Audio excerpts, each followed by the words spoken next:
نحمدہ ونصلی ونسلم علی رسولہ الکریم اما بعد۔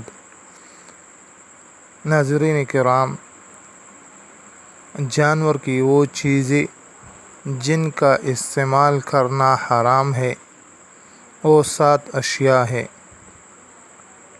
ان کے علاوہ سب چیزیں کھانا حلال ہے۔ حضرت ابن عمر رضی اللہ عنہ سے روایت ہے، کان رسول اللہ صلی اللہ علیہ وآلہ وسلم یکرہ من الشاة 7 المرارۃ والمثانۃ والمحیاۃ والذکر والانثیین والغدۃ والدم۔ یعنی رسول اللہ صلی اللہ علیہ وآلہ وسلم بکری کی 7 چیزوں کو مکروہ قرار دیا کرتے تھے: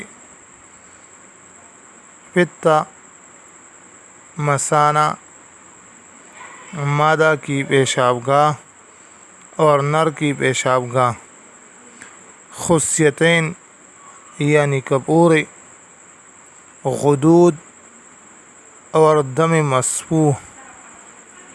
ان کے علاوہ جانور کی تمام چیزیں کھانا حلال ہے، لہٰذا ان 7 چیزوں سے مسلمانوں کو دور ہونا چاہیے۔ اللہ تعالی ہم سب کو عمل کرنے کی توفیق عطا فرمائے۔ وآخر دعوانا ان الحمد للہ رب العالمین۔